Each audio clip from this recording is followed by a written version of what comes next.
जैसा हमको पता है कि हरियाणा में जो बाढ़ आई है उस बाढ़ में कुछ लोग जो प्रभावित हुए, जिनका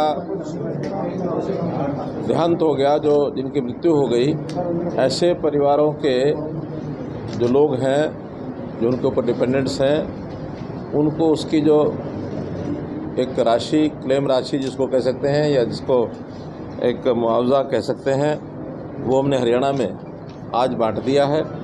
और उसी क्रम में करनाल ज़िले के ऐसे कुल 6 लोग हैं, उनको यहाँ बुलाया है। उनमें से जो आए हैं उनको 4 लाख रुपए की राशि प्रति व्यक्ति के हिसाब से वो दी जा रही है। जब आपने ही कह दिया वो मजाक कर रहे हैं, वो राजनीति कर रहे हैं, मैं इसका जवाब न दूं तो अच्छा है। इतना हल्कापन मुझे दिखाना अच्छा नहीं लगता। करनाल में भी जैसा मैं लगातार जब आता हूं तो कुछ वार्डों में, गाँव में जाकर के जन संवाद के कार्यक्रम जो मेरे चल रहे हैं उसको मैं पूरा करता हूं।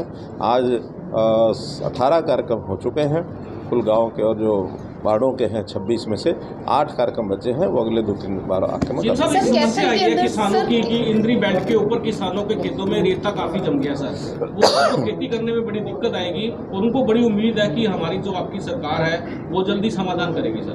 मैंने बताया कि बाढ़ का जो प्रकोप है उसका असेसमेंट सब चीज़ों का होना शेष है।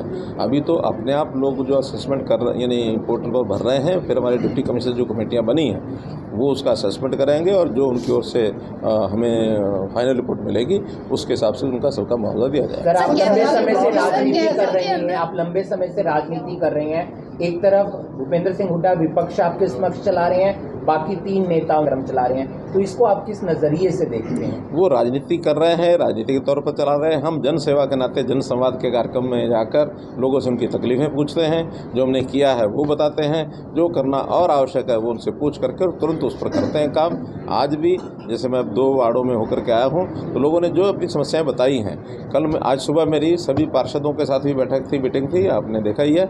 उन्होंने भी जो अपनी डिमांड्स बताई हैं हमने अधिकारियों को बता दिया कि वो सारे हमारे यहाँ रेगुलर काम करने का जो सिस्टम है बना है, उससे जनता खुश है, जनता के काम हो रहे हैं। हम किसी प्रकार की राजनीति नहीं। नगर निगम की मीटिंग ली, उसमें क्या-क्या चीजें सामने आई है सर?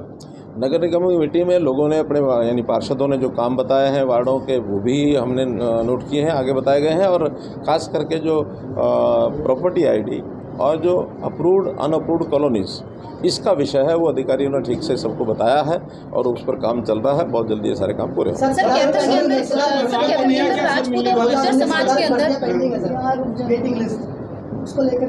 सर, कैथल के अंदर गुर्जर और राजपूत समाज के अंदर विरोध चल रहा है और जगह जगह पे बीजेपी के खिलाफ। सामाजिक सौहार्द बना के रखना चाहिए, इस प्रकार के विषयों से बचना चाहिए, क्योंकि ऐसे कुछ तथ्य होते हैं जो इतिहास में जुड़े हुए होते हैं, उनके ऊपर सोच समझ करके निर्णय लेने चाहिए।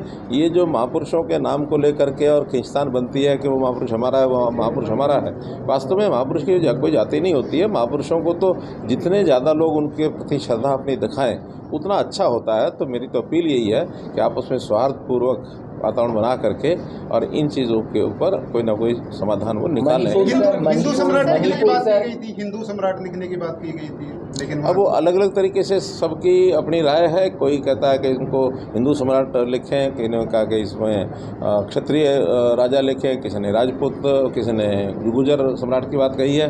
मेरा कहना है कि इन नामों के कारण से कोई भेद नहीं खड़ा करना चाहिए। अगर कोई विशेष काम किया है इतिहास में किसी व्यक्ति ने, उसको उसके गुणों को याद करना चाहिए, ये जातियों के हिसाब से नहीं करना चाहिए।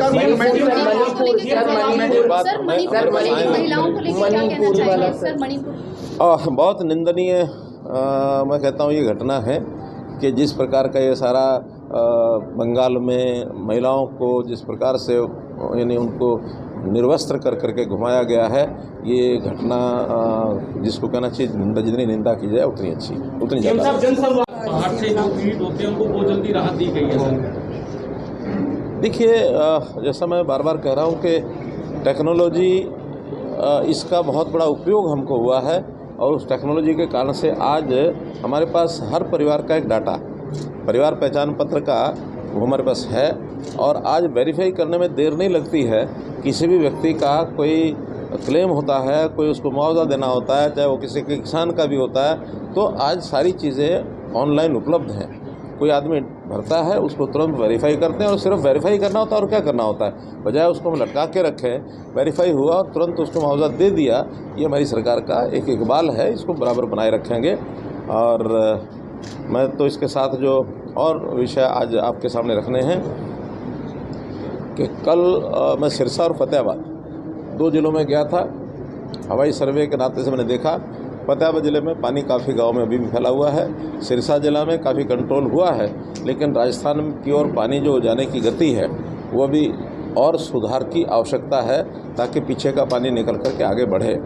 संयोग से कल दोबारा से वर्षा हिमाचल में पहाड़ों में हुई है, जिसके कारण से यमुना का जलस्तर भी बढ़ा, घग्गर का बढ़ा है, लेकिन उन इलाकों में असर इसका कुछ समय के बाद जाएगा। हो सकता है असर कम पड़े, क्योंकि बाकी जगह पानी का जो फैलाव हुआ है वहाँ पानी अब निकल गया है, तो पानी के यानी एक प्रकार से वहाँ समाने की अभी फैलाव होने की जो गुंजाइश है, तो आगे पानी कम जाएगा। फिर भी हम जल्दी पानी को आगे निकालें ताकि पानी का बहाव तेज़ बने, तो इस ओर हम लगे हैं।